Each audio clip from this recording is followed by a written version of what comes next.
Merril, tell me a little bit about your son, Beau. He's a quarterback going into his junior year. What kind of a player is he? Well, I mean, real honestly, and this is just a football eyes, he's an excellent player. He does a lot of things you can't teach. And the area that probably stands out the most with Beau is he has tremendous footwork. And I'm telling you, footwork, if you talked about receiver, quarterback, offensive line, linebacker, defensive lineman, wide receiver, DB, you have to always start with your feet. Your feet are the most vital part of moving correctly. And, he has tremendous feet. He's tough. He's instinctive. I think by the time he was 10 years old, I would let him call his own plays, and I taught him how to do 3- and 5-step drop. Now, he always wanted to be a running back. Now, I hope this Ron Jaworski doesn't see this because he could throw the ball so well and he was so accurate.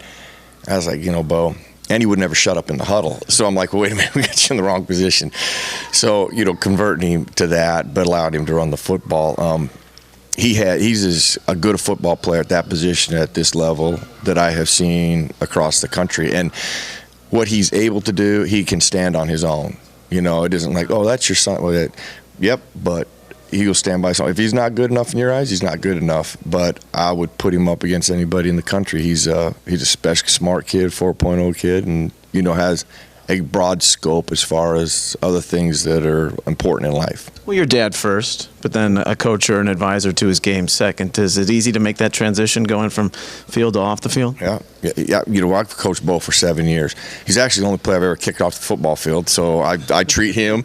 Listen, when I'm a coach and I coach him in youthful, all of them are my kids. They are my kids. I love them all, and I care about teaching them and coaching them, and I treat them all the same. But I understand that there's different strengths and weaknesses in each kid, and so I can make that transition. Where he's the one that struggled with the transition because when I would coach him, just like I would coach somebody else, he thought he deserved something. I was like, no, if you're not doing it right, we're going to talk about it, Beau. But I would never change those moments with my son, and I'm proud of him. He would represent whatever school he ends up going to. He will represent that university very well.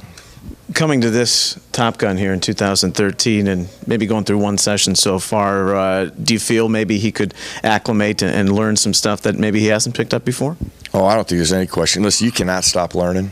I'd never. I don't care if you're 9 years in the NFL. Listen, I'm still learning today. This game evolves. And to say, well, I think I know everything, you're done. You constantly learn. I like talking to coaches around here, watching different drills, watching how they're doing, because then I evolve. I get better. I look at things a little differently based on how somebody's teaching it. So that'd be a major mistake to ever say, I think I've got it all. It's a constantly, life's a learning process, and that's what he is here for, to learn and get better. I already asked you what impressed you so far walking around here, but through what you've seen from a football perspective, did anything else maybe catch your eye that said, that's interesting? Well, just the kids here, their the talent level, how they compete, and the sessions they don't do. A lot of time this is about football. It's not what's going on in the field, what's going off the football field, the things that you guys are doing off the field to help these young men, be accountable, responsible in life.